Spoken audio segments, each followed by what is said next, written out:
The grand entrance hall gleamed under crystal chandeliers as distinguished guests filed through the palace doors. Princess Charlotte stood 3 feet from the gilded threshold, her pale blue dress perfectly pressed, her posture rehearsed. Beside her, royal guard Lucas Hayes maintained his position with hands clasped behind his back, his eyes tracking every face that entered. The state ceremony would begin in 12 minutes. Diplomats exchanged quiet greetings. Foreign dignitaries adjusted their formal attire. Security Chief Patricia Morgan supervised the procession from her position near the marble staircase, her gaze sharp and methodical. Charlotte shifted her weight slightly. Lucas noticed immediately. The 7-year-old princess rarely moved during formal events. Her discipline exceeded that of trained soldiers. She reached out and gripped his sleeve. Lucas glanced down. Charlotte's face remained composed, her expression neutral for the camera's position throughout the hall. Her lips barely moved. "He's dangerous." 2 words, whispered so softly that Lucas almost missed them. His training demanded he ask questions. Identify the target, assess the threat, follow proper channels. But 3 months earlier, Charlotte had whispered similar words about a staff member who smiled too much and stood too close to secure doors. That staff member was arrested 2 weeks later for espionage. Lucas scanned the crowd. 37 guests had already entered. 12 more waited outside. His eyes settled on a man in a dark suit speaking with a French diplomat, Ambassador Viktor Petrov, from the Eastern delegation, scheduled for a private meeting with the king after the ceremony. Lucas stepped forward and positioned himself directly in front of the ornate doors. The procession stopped. A woman in an emerald gown halted mid-step. The Spanish envoy lowered his phone. Conversation died in waves across the entrance hall. Patricia Morgan's heels struck marble as she crossed the room in 8 seconds. "Guard Hayes, step aside immediately." Lucas remained motionless. "This is a direct order." "No one else enters," Lucas said quietly. Morgan's jaw tightened. Diplomats whispered behind raised hands. Cameras captured every moment.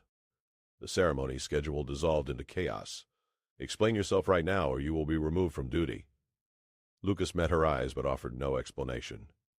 Charlotte stood beside him, her small hand still gripping his sleeve. She said nothing. Her face betrayed nothing. Morgan pulled her radio from her belt. "I need backup at the main entrance, immediately." 3 guards arrived within seconds. Morgan pointed at Lucas. "Remove him from his post." Charlotte's grip tightened on Lucas's sleeve, but she remained silent. Lucas knew that revealing her warning would put her under scrutiny she didn't deserve. The intelligence community had already taken too much interest in a child whose instincts exceeded logical explanation. The backup guards hesitated. Lucas had seniority. His record was flawless. "Now," Morgan commanded. Lucas looked at the blocked doors, then at Ambassador Petrov standing 15 feet away, watching with carefully neutral interest. "No one enters," Lucas repeated. Morgan's face flushed, but her voice remained controlled. "You have 10 seconds to provide a justification for halting a state ceremony, or I will have you arrested for insubordination." Lucas said nothing. The entrance hall had fallen into complete silence. 63 people watched a royal guard refuse a direct order from his superior. Photographers lowered their cameras, unsure whether to document the confrontation. Ambassador Petrov adjusted his cufflinks and exchanged a glance with another diplomat. His expression conveyed mild confusion, nothing more. He appeared perfectly content to wait. Morgan counted down from 10. Lucas didn't move. Charlotte remained beside him, her posture unchanged, her hand still touching his uniform sleeve. The other guards waited for Morgan's command, their discomfort visible in their shifting stances. "You're finished," Morgan said when she reached 0. "Your career is over." "Understood," Lucas replied. Morgan's radio crackled. She raised it to her mouth without breaking eye contact with Lucas. "I need the director of palace security at the main entrance. Immediately." "And get me Intelligence Officer Nicole Grant." A diplomatic aide approached cautiously. "Chief Morgan, the ceremony is scheduled to begin in 7 minutes." The guests are becoming concerned. The ceremony is delayed, Morgan said flatly. No one moves until this situation is resolved. The aide retreated. Whispered conversations resumed throughout the hall, but no one approached the blocked entrance. Lucas stood like a statue. His breathing remained steady. His hands stayed clasped behind his back. 3 months of silent trust in a 7-year-old princess had taught him that some decisions couldn't be explained until events proved them necessary. Charlotte finally released his sleeve, but she didn't step away. She folded her hands in front of her dress and stared at the marble floor. To anyone watching, she appeared bored by adult complications. Lucas knew better. She was listening to everything, processing details that escaped trained observers. Morgan's radio crackled again. Grant is en route. ETA 3 minutes. Too long, Morgan muttered. She turned to the backup guards. Physically remove guard Hayes from his position. Use minimal force, but remove him now. The 3 guards exchanged uncertain glances. Lucas had trained 2 of them. He'd saved one from a career-ending mistake during a security assessment. They respected him, but orders were orders. The first guard stepped forward. Lucas, please don't make this harder. I can't move, Lucas said quietly. You're forcing our hand. I understand. The guard reached for Lucas's arm. Charlotte stepped between them so quickly that both men froze. She said nothing. She simply stood there, a small barrier in a pale blue dress, her eyes finally lifting to meet the guard's face. Princess, please step aside, the guard said gently. Charlotte didn't move. Morgan crossed the space in 3 strides. Princess Charlotte, return to your position immediately. This is a security matter. Charlotte remained silent. The hall had gone completely quiet again. Every diplomat, every official, every guard watched a 7-year-old princess defend a subordinate guard who had violated protocol. Morgan's radio crackled a 3rd time. Grant has arrived.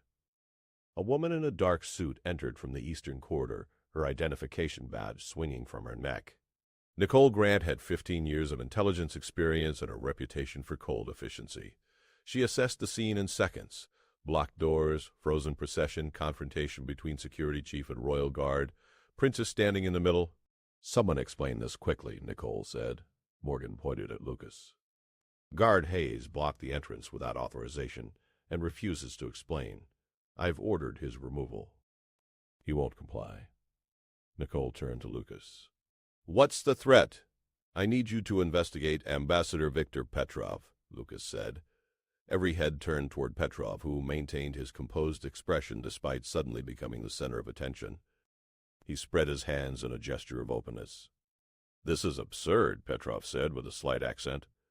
I have diplomatic credentials. I've attended 4 previous state functions without incident. Nicole ignored him. She studied Lucas's face. On what basis? Lucas couldn't answer without exposing Charlotte. He met Nicole's eyes and said nothing. Nicole pulled out her phone and typed rapidly. I'm pulling his file now. This better be legitimate, Hayes, or you're done. Morgan crossed her arms. He's already done. Charlotte finally spoke, her voice barely audible. Check everything. Nicole glanced down at the princess, then back at her phone. Her expression shifted almost imperceptibly as she read. His translator, Nicole said slowly. Where is she? Petrov's composure cracked for half a second before he recovered. Elena felt ill this morning. She sent her regrets through proper channels. Nicole didn't look up from her phone. When exactly did she send these regrets? Early this morning, perhaps 6 o'clock. Nicole's fingers moved across her screen. There's no record of any communication from your translator in the past 72 hours. Then your records are incomplete, Petrov said smoothly. I spoke with her personally. On what device? My personal phone. Show me the call log. Petrov's smile remained fixed. I don't carry my personal phone to official functions. Security protocols. Nicole finally looked up. Convenient.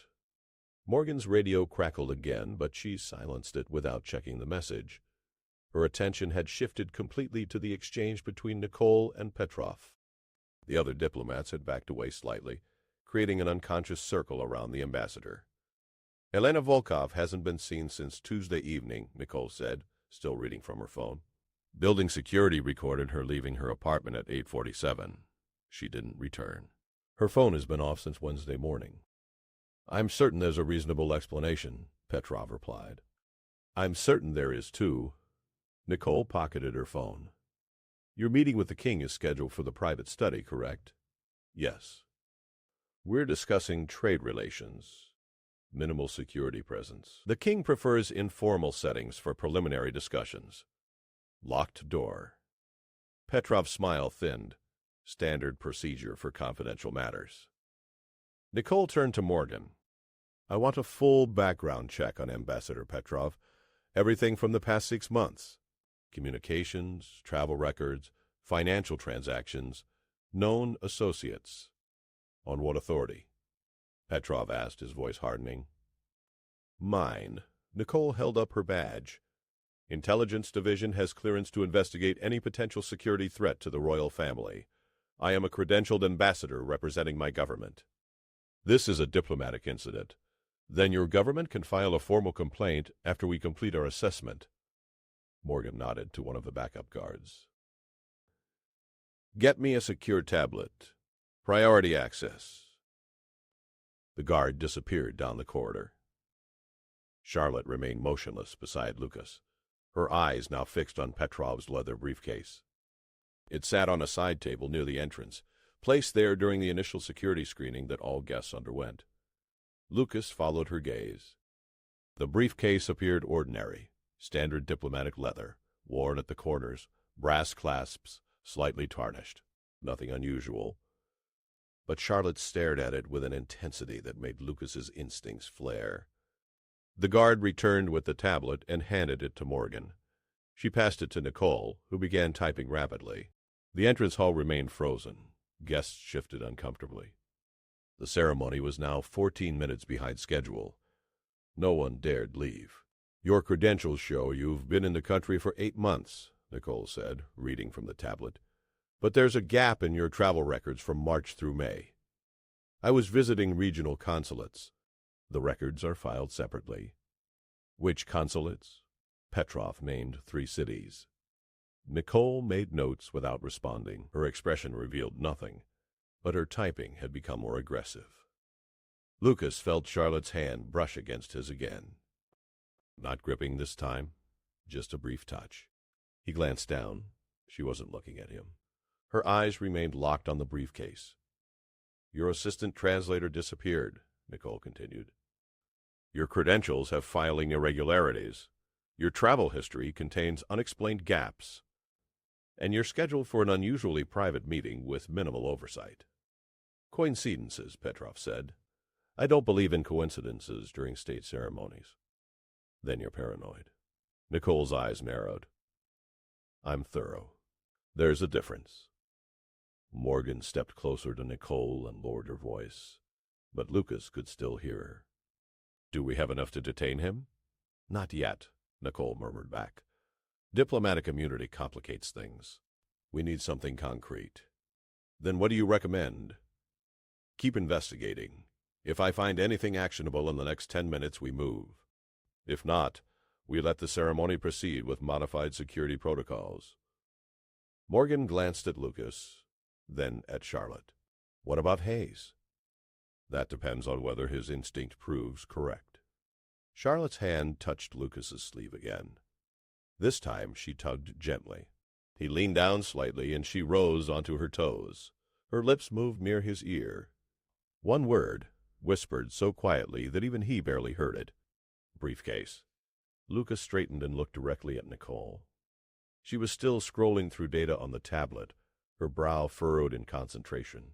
Morgan stood beside her, arms crossed, watching Petrov with undisguised suspicion. Officer Grant, Lucas said. Nicole glanced up. What? The briefcase needs to be scanned. Every eye in the entrance hall turned toward the leather case resting innocently on the side table. Petrov's expression didn't change, but his posture shifted almost imperceptibly. His weight moved to the balls of his feet. All bags were scanned during initial security screening, Morgan said. Standard protocol. Scan it again, Lucas said. Nicole studied his face for 3 seconds. Why? Lucas couldn't explain without revealing Charlotte's involvement. He simply held Nicole's gaze and repeated himself. Scan it again. Petrov stepped forward, his diplomatic composure reasserting itself. This is becoming absurd. My briefcase contains only documents related to trade discussions. You have no legal authority to conduct additional searches without probable cause. Probable cause is my judgment to make, Nicole said. She turned to Morgan. Get me a deep scanner. Full spectrum analysis. I protest this violation of diplomatic protocol, Petrov said, his voice rising slightly for the first time. Your protest is noted. Nicole gestured to one of the guards. Retrieve the briefcase and place it on the scanning table. The guard moved toward the side table. Petrov moved faster. He stepped in front of the guard, blocking access to the case. I invoke diplomatic immunity. You cannot search my personal belongings without authorization from my government. Nicole's hand moved to her radio. I can hold you here while we obtain that authorization. The process takes approximately 6 hours. This is outrageous. This is procedure. Nicole's voice remained calm, but her eyes had turned cold. Step away from the briefcase, Ambassador. Petrov didn't move. The guard stood awkwardly beside him, waiting for instructions. The tension in the hall had escalated from uncomfortable to dangerous. Diplomats whispered urgently into phones. Palace officials watched from the staircase. Charlotte took 2 steps forward, away from Lucas for the first time since the confrontation began. She walked directly toward Petrov with the same disciplined posture she maintained during formal ceremonies. Her small shoes barely made sound on the marble floor. She stopped 3 feet from the ambassador and looked up at him. Please move, she said quietly. Petrov stared down at the 7-year-old princess. His jaw tightened. Your Highness, this is a matter between adults. You should return to your guard. Please move, Charlotte repeated. The entrance hall had gone absolutely silent. No whispers. No footsteps. No radio static. Every person present understood they were witnessing something extraordinary. A child princess calmly challenging a foreign ambassador during an international incident. Petrov's hands clenched briefly, then relaxed. He took 1 step backward.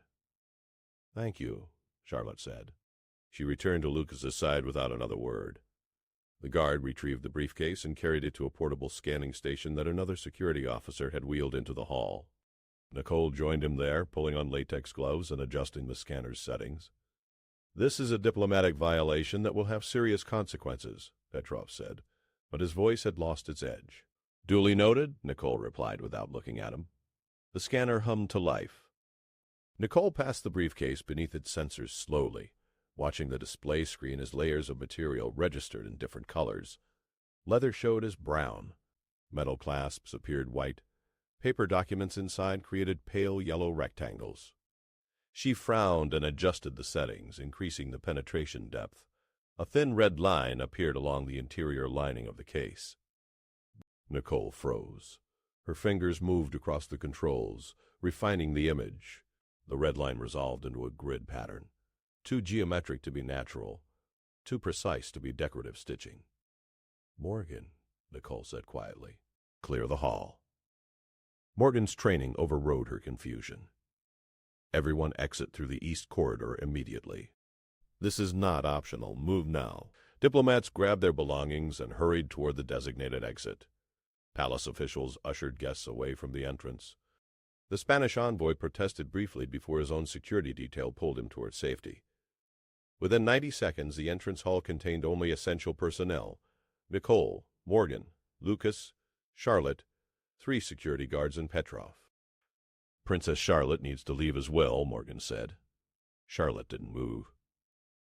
Lucas placed a hand gently on her shoulder, but she shook her head once. Nicole was still studying the scanner display. The lining contains an electronic device. Sophisticated construction, shielded to avoid detection during standard screening. That's impossible, Petrov said. The case was scanned when I entered. Standard scanners detect metal and explosives. This device uses ceramic components and organic batteries. Nicole looked up at Petrov. It's designed specifically to bypass normal security measures. I know nothing about any device. Then you won't mind if we open the case and examine it. Petrov's facade finally crumbled. His shoulders sagged slightly. His diplomatic smile disappeared. I want to speak with my embassy immediately. You'll speak with them after we determine what you brought into this palace. Nicole nodded to the security officer beside her. Open it carefully. The security officer approached the briefcase with deliberate caution. He examined the brass clasps without touching them, checking for any triggering mechanisms. Nicole watched the scanner display while he worked, monitoring for any changes in the device's signature. Clasps appear clean, the officer said. No contact switches or pressure sensors visible. Proceed slowly, Nicole instructed. The officer released the first clasp. A soft click echoed through the nearly empty hall. Nothing happened. He released the second clasp with the same result. He lifted the briefcase lid carefully, revealing stacks of documents arranged in neat folders. Standard trade proposals, Petrov said, attempting to regain his composure. Exactly as I stated. Nicole pulled on a second pair of gloves and began removing the documents. She placed each folder on the scanning table without opening them. Petrov watched silently, his earlier protests abandoned. Lucas kept his position near the blocked entrance, Charlotte still beside him. The briefcase emptied quickly. Nicole examined the interior, running her gloved fingers along the leather lining. The scanner continued to show the red grid pattern beneath the surface layer. There's an access point, she said, locating a nearly invisible seam along the bottom edge. Precision work. Professional grade. She produced a thin metal tool from her kit and carefully worked it into the seam. The lining separated with minimal resistance, revealing a shallow compartment built into the case's structure. Inside lay a device no larger than a deck of cards, its surface covered in microscopic circuitry. Morgan leaned closer. What is it? Listening device, Nicole said, her voice tight. Highly advanced, probably for an intelligence design. She examined it without removing it from the compartment. It's inactive right now, but see this component here? That's a remote activation receiver. Once positioned in the target location, it can be turned on from a distance. The private study, Morgan said. Exactly. Petrov would have his meeting with the king. The briefcase would sit in the corner of the room during their discussion. At some point, either during or after the meeting, the device activates. Everything said in that study for the next several months gets transmitted to whoever has the activation codes. Lucas felt Charlotte's hand tighten on his sleeve again. She had known the name, yet somehow, impossibly, she had known what the briefcase contained before any scanner revealed it. Petrov had gone pale.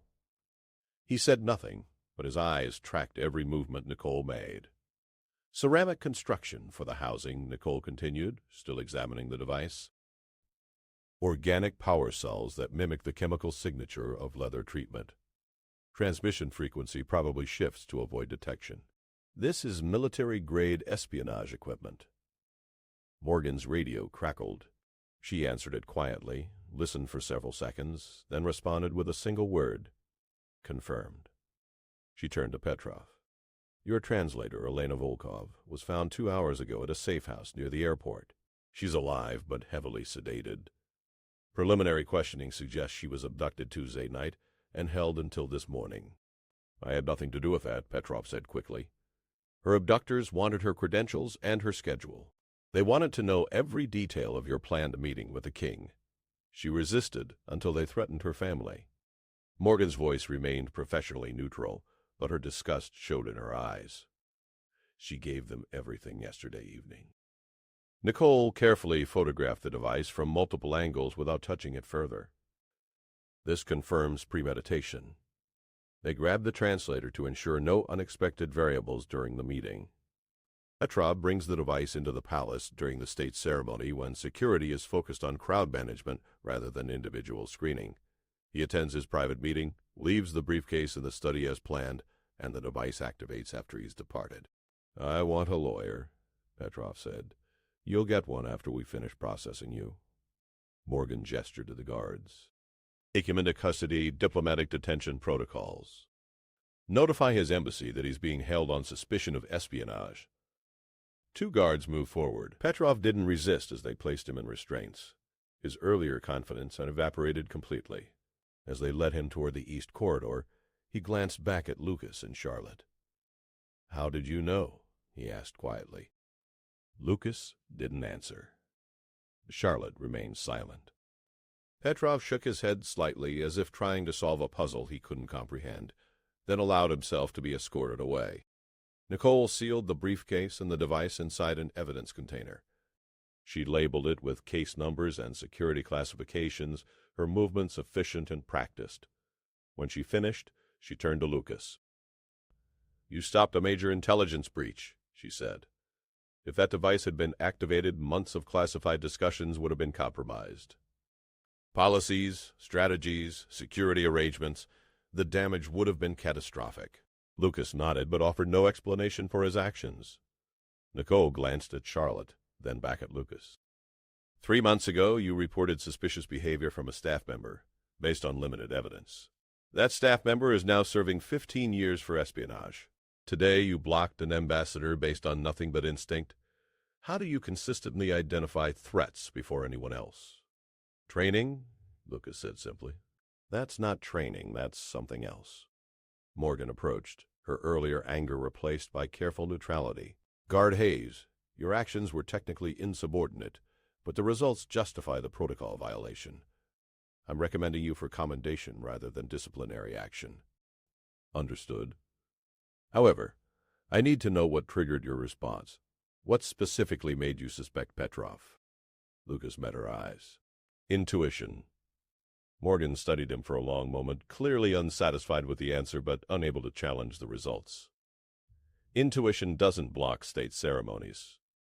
Intuition doesn't risk your entire career on a guess. It wasn't a guess, Lucas said. Then what was it? Lucas remained silent. Charlotte shifted slightly beside him but said nothing. Her expression had returned to the neutral composure expected of a princess during official functions. Morgan's jaw tightened. She turned to Nicole.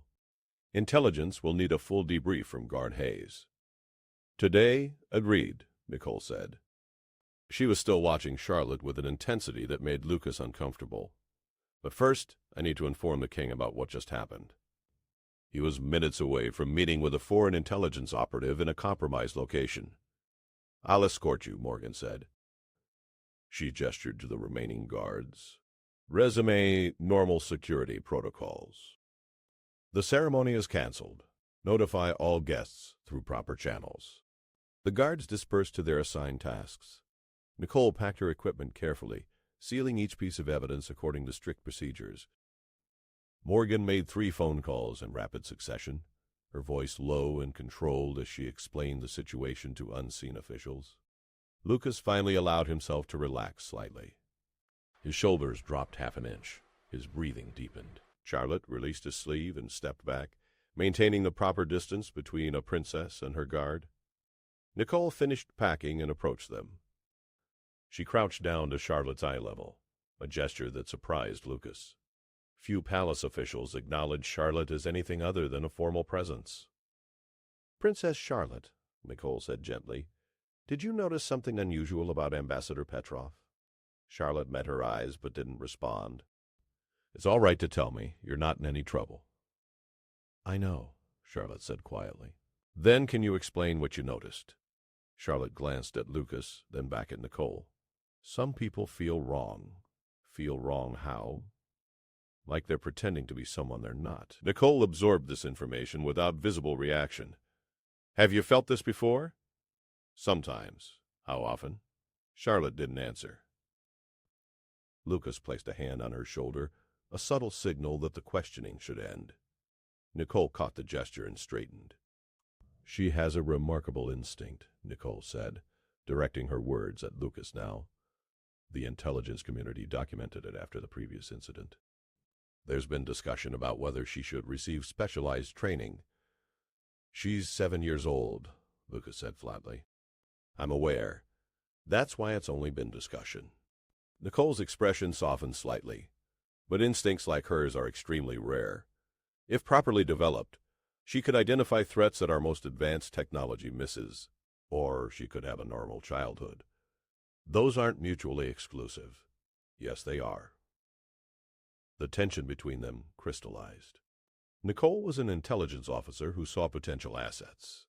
Lucas was a guard who protected a child from becoming a tool. Neither would concede the point. Morgan returned before the confrontation could escalate. The king wants to see both of you immediately. Lucas's stomach tightened. Royal audiences were rare for guards of his rank. They typically meant either exceptional commendation or severe reprimand. Given the chaos of the past hour, either remained possible. Both of us, he asked.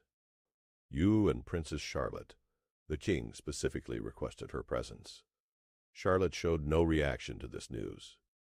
She simply smoothed her dress and prepared to walk.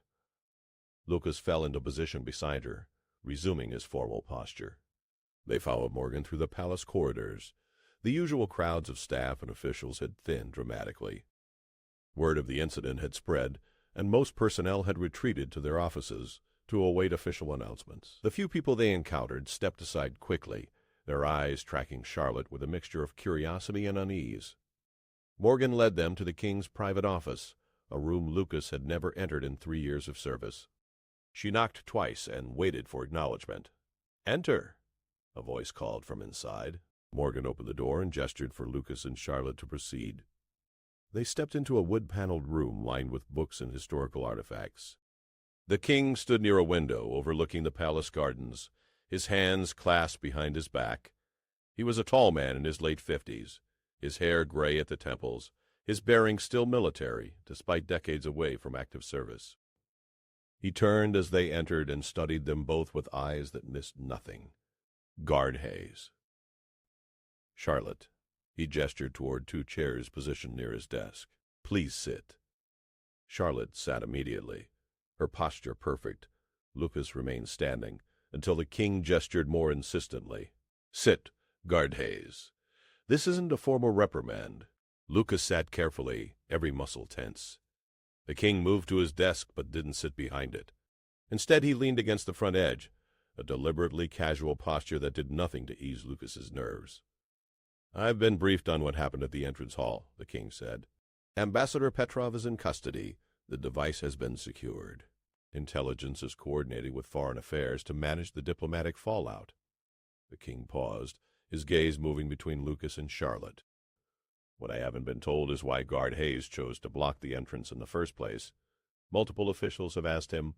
He's provided no satisfactory explanation. Lucas kept his eyes forward, his hands resting on his knees. I observed suspicious behavior and acted according to my judgment, Your Majesty. That's what you told Security Chief Morgan. It's not an answer. The king's voice remained calm, but authority ran through every word. You halted a state ceremony. You refused direct orders from your superior. You risked immediate termination and potential criminal charges. No guard takes those actions based on observation alone. The room fell silent. Charlotte sat perfectly still, her hands folded in her lap. Lucas weighed his options and found none of them acceptable. Revealing Charlotte's warning would expose her to exactly the kind of scrutiny Nicole had mentioned. Remaining silent would appear insubordinate to the king himself. The king waited with the patience of someone accustomed to difficult truths emerging slowly. Your Majesty, Lucas finally said, I trusted my instincts. Your instincts. The king's expression didn't change. The same instincts that identified the staff member who was arrested for espionage 3 months ago? Yes, Your Majesty. Remarkable instincts, then. Almost impossibly accurate. Lucas said nothing. The king shifted his attention to Charlotte. His expression softened slightly, though his intensity remained. Charlotte, did you notice something unusual about Ambassador Petrov? Charlotte met her father's eyes directly. Yes. What did you notice? He felt wrong. Can you be more specific? Charlotte considered the question carefully. Like he was wearing a mask, his smile didn't match what was underneath. The king nodded slowly, as if this confirmed something he already suspected. And did you share this observation with Guard Hayes? Charlotte hesitated for the first time. She glanced at Lucas, who kept his expression neutral despite the tension coiling through him. Yes, Charlotte said quietly. What exactly did you tell him? That the man was dangerous. The king absorbed this information without visible surprise. He straightened and walked to the window, looking out at the gardens below. When he spoke again, his voice was quieter. 3 months ago, you told Guard Hayes that a staff member made you uncomfortable. You couldn't explain why. The staff member was charming, efficient, and had passed every security screening. But you insisted something was wrong. Guard Hayes reported your concern through proper channels. Intelligence investigated and discovered the staff member was transmitting classified information to a hostile government. Charlotte said nothing. Today, you identified a credentialed ambassador as dangerous moments before he entered this palace carrying sophisticated espionage equipment. Once again, you had no evidence. Just a feeling. The king turned from the window. How do you know these things, Charlotte? I don't know, Charlotte said. I just do. Is it something you see? Something you hear? It's like a wrongness in the air around them, like everything about them is trying too hard to be normal. The king walked back to his desk and sat down properly this time, his official posture returning. Intelligence Officer Grant believes you have an innate ability to detect deception and threat assessment. She's recommended you receive specialized training to develop this ability further. Charlotte's expression didn't change, but Lucas saw her hands tighten slightly in her lap. She believes, the king continued, that with proper training you could become an invaluable asset to national security, that your instincts could prevent incidents like today before they develop into crises. She's 7 years old, Lucas said before he could stop himself. The king's eyes moved to him. I'm aware of her age, Guard Hayes. I'm also aware that ignoring her abilities won't make them disappear. The question is how we respond to them. With respect, Your Majesty.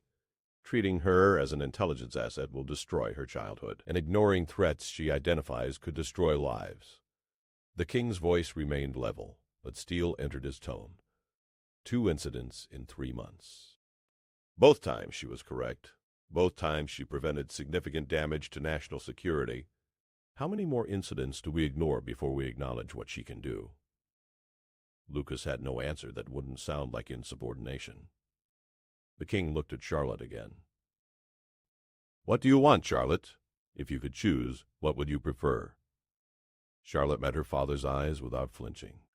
I want people to be safe, but I don't want to spend my whole life looking for bad people. A reasonable position. The king's expression softened again. Here's what I propose. You continue your normal education and activities. No specialized training unless you request it. However, if you notice something that concerns you, you tell Guard Hayes immediately. He reports it through proper channels. Intelligence investigates discreetly. No pressure, no expectations. Simply a channel for your observations when they occur. Charlotte considered this carefully. And if I'm wrong sometimes, then you're wrong. No one expects perfection, least of all from a 7-year-old. What about the people who want me to be an asset? The king's jaw tightened slightly.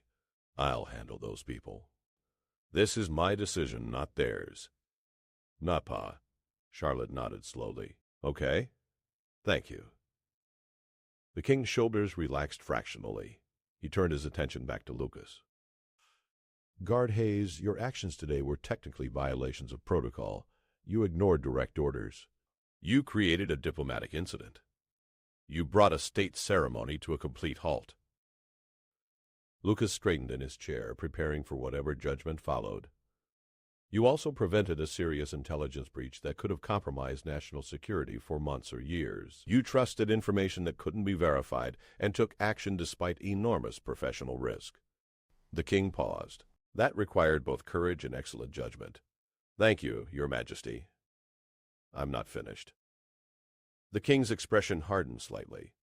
Your willingness to protect my daughter, even from scrutiny she doesn't deserve, is noted. However, you cannot continue making decisions of this magnitude without proper authorization.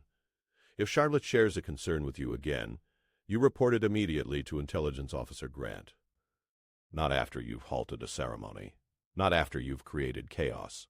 Immediately. Is that understood? Yes, Your Majesty. Grant will establish a secure protocol for such reports. Discreet. Minimal disruption. But mandatory. The king stood, signaling the meeting's conclusion. You're both dismissed. Lucas rose immediately. Charlotte slid from her chair with practiced grace. They both moved toward the door. Guard Hayes, the king called before they reached it. Lucas turned. Your Majesty, thank you for listening to her. Most adults wouldn't have. Lucas nodded once, then followed Charlotte into the corridor. Morgan waited outside, her expression neutral but her posture tense. She gestured for them to follow her back toward the main palace wing. They walked in silence for several minutes. The corridors had begun to fill again as normal operations resumed. Staff members moved with purpose, their earlier uncertainty replaced by carefully maintained professionalism. A few glanced at Charlotte and Lucas as they passed, but no one spoke to them. Morgan stopped at an intersection where corridors branched toward different palace sections. Guard Hayes, Officer Grant wants to debrief you in 30 minutes. Report to Intelligence Division Office C. Understood. Morgan looked at Charlotte. Princess, your afternoon lessons have been canceled. Your tutor was informed of the situation. You're free to return to your quarters. Charlotte nodded but didn't move immediately. She looked up at Lucas, her expression unreadable. Thank you for believing me, she said quietly. Always, Lucas replied. Charlotte smiled slightly, the first genuine emotion she'd shown since the incident began, then walked toward the residential wing with the same precise posture she maintained everywhere. Morgan watched her go, then turned to Lucas. That child is extraordinary. She's 7 years old. She's both. Morgan's expression shifted, becoming less official and more human. I owe you an apology. When you blocked those doors, I thought you'd lost your mind. I was prepared to end your career. You were following protocol. Protocol would have allowed a foreign operative into a private meeting with the king. Morgan shook her head slightly. Sometimes protocol isn't enough. You understood that.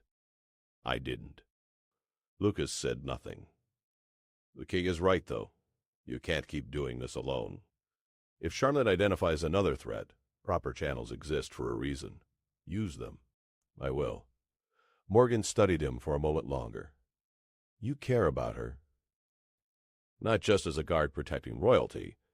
You actually care about the child. She's easy to care about. She's also going to carry a tremendous burden for the rest of her life. People will want to use her abilities. They'll dress it up as duty or patriotism or necessity, but they'll want to use her. Morgan's voice dropped slightly. Don't let them. I won't. Good. Morgan checked her watch. 27 minutes until your debrief. I suggest you prepare your answers carefully. Grant is thorough, and she doesn't accept vague explanations. Lucas nodded and headed toward the Intelligence Division wing. The palace felt different now, as if the incident had shifted something fundamental in its atmosphere. Guards at their posts watched him pass with new expressions, recognition mixed with uncertainty. He'd broken protocol and been proven right. That made him either a hero or a dangerous precedent, depending on perspective. Office C was located in a restricted section requiring additional clearance. Lucas presented his identification to 2 separate checkpoints before reaching the correct door. He knocked once.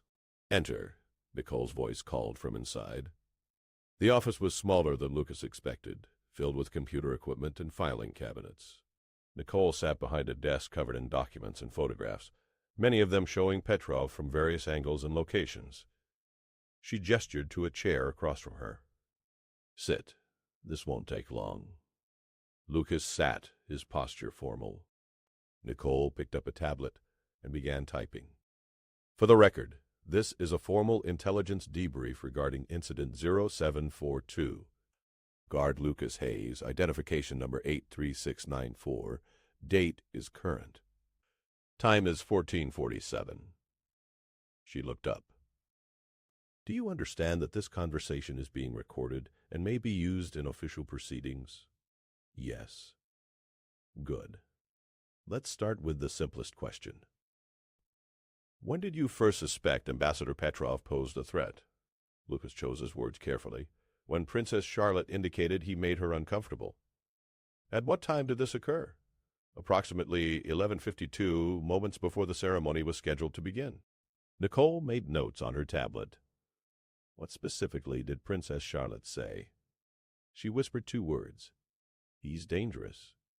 Did she indicate which person she was referring to? No. I observed the crowd and identified Ambassador Petrov based on positioning and timing. Nicole's fingers paused over the screen. You identified a specific threat from 63 people based on 2 words in your observation? Yes, that's an extraordinary leap of logic. Princess Charlotte has proven reliable in the past? The staff member incident 3 months ago? Correct. Nicole set down the tablet and leaned back in her chair. Let's discuss that incident. What exactly did Princess Charlotte tell you about the staff member that he made her uncomfortable? That something about him felt wrong? And you reported this to your supervisor? I reported it through proper intelligence channels as required for security concerns involving royal family members. Your report triggered a full investigation that uncovered an espionage operation. The staff member is now serving 15 years in prison. Nicole's eyes narrowed slightly. Do you understand how unusual it is for a child's discomfort to result in exposing a trained intelligence operative? I understand it's unusual. It's beyond unusual. It's statistically improbable. Nicole picked up a folder and opened it. I've reviewed Princess Charlotte's file. Before the incident 3 months ago, there are no documented instances of her identifying security threats. Then suddenly, 2 perfect identifications in 3 months. Both times involving sophisticated threats that our standard security measures fail to detect. Lucas remained silent. The intelligence community is very interested in this pattern, Nicole continued. Some believe Princess Charlotte has an innate ability for threat assessment. Others think there's another explanation we're missing. What do you think? I think she notices things other people don't. That's not an answer. It's the only answer I have. Nicole closed the folder and studied Lucas with the same intensity she'd applied to the scanner earlier. You're protecting her. I respect that. But protection and secrecy aren't the same thing. If Princess Charlotte has an ability that could prevent future attacks, hiding it doesn't serve anyone's interests. Exploiting it doesn't serve hers. I'm suggesting understanding. Nicole's voice softened slightly. Look, I have a daughter. She's 9. If she had Charlotte's instincts, I'd be terrified of what people might try to do with them. But I'd also want her to understand what she can do and how to manage it safely. Lucas met her eyes. Charlotte is 7 years old. She should be learning mathematics and history, not how to identify foreign operatives. She's already identifying foreign operatives. The question is whether we help her understand that ability or leave her to figure it out alone. The king has made his decision. Charlotte continues her normal life. If she notices something concerning, it gets reported through you. No training, no pressure. Nicole absorbed this information with visible frustration. That's a compromise, not a solution. It's what protects her childhood while acknowledging her abilities. And if her abilities develop further, if she starts identifying threats we can't verify, if she becomes overwhelmed by constant awareness of deception around her, then we address those situations when they occur. Nicole shook her head slightly but didn't argue further. She returned to her tablet and typed for several seconds. For the record, Guard Hayes has explained his decision-making process regarding the Petrov incident. His actions, while technically violations of protocol, were based on reliable prior intelligence and resulted in preventing a significant security breach. She looked up. You're cleared of any disciplinary action. In fact, you're being recommended for a commendation. The king has also authorized a security protocol adjustment that gives you direct access to my office for any future concerns Princess Charlotte raises. Understood. Nicole pulled a card from her desk drawer and slid it across to Lucas. It contained a phone number and access code. That's my direct line, 24 hours. If Charlotte tells you someone feels wrong, you call me immediately. No delays. No trying to verify it yourself first. Understood? Yes.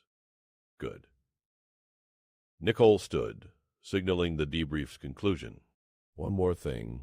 Charlotte asked her father what happens if she's wrong sometimes. That's a child worried about disappointing adults or being punished for mistakes. Make sure she understands that wrong assessments are acceptable. The pressure to be perfect will destroy her faster than any training program. Lucas stood as well. I'll make sure she understands. I hope so. Nicole walked him to the door. For what it's worth, Hayes, you made the right call today. Not many guards would have trusted a 7-year-old over their own career. She's earned that trust. She has. Just make sure we don't abuse it. Lucas left the office and made his way back through the security checkpoints. The palace had fully resumed normal operations. The entrance hall where the confrontation occurred was empty now, cleaned and reset as if nothing had happened. Only the absent ceremony and the diplomatic chaos unfolding behind closed doors indicated anything unusual had occurred. He returned to his assigned post outside the residential wing. Charlotte's afternoon lessons had been canceled, but protocol required her guard to maintain position regardless. Lucas settled into the familiar stance, his hands clasped behind his back, his eyes scanning the corridor with practiced efficiency. 20 minutes later, Charlotte's door opened. She emerged in casual clothes rather than her formal dress, her hair pulled back simply. She carried a book under one arm. "I thought you had the afternoon free," Lucas said. "I do, but I wanted to talk to you." She walked to a bench positioned near a window overlooking the gardens and sat down. Lucas followed, maintaining proper distance but close enough for quiet conversation. Charlotte opened her book but didn't read it. She stared at the pages for several seconds before speaking. "Officer Grant thinks I'm strange. Officer Grant thinks you're remarkable. That's the same thing." Lucas considered this. Sometimes remarkable people feel strange because they experience the world differently. That doesn't make them wrong. "Do you think I'm strange?" "I think you notice things that protect people. That's valuable, not strange." Charlotte finally looked up from her book. "What if I notice things and I'm wrong? What if I make everyone scared of someone who's actually nice? Then we investigate, find out you were wrong, and apologize. Mistakes happen. But what if people stop believing me because I make mistakes?" Lucas crouched down to her eye level, the same gesture Nicole had used earlier. "Charlotte, listen carefully. Being right every time isn't what makes people trust you. Being honest makes people trust you. If you tell me someone feels wrong and you're mistaken, I'll still trust the next thing you tell me. Understand?" Charlotte nodded slowly. "You saved lives today. The staff member you identified 3 months ago could have caused enormous damage. But even if you identified 10 people, and 9 of them turn out to be fine, I'll still listen to you about the 10th. Promise?"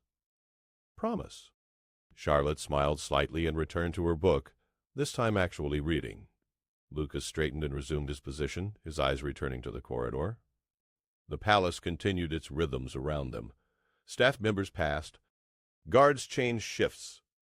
Afternoon light filtered through tall windows, casting long shadows across marble floors. And somewhere in the palace, a 7-year-old princess, who could sense deception in ways no one fully understood, sat reading quietly, protected by a guard who had learned that the most important duty wasn't following protocol. It was knowing when to trust what couldn't be explained.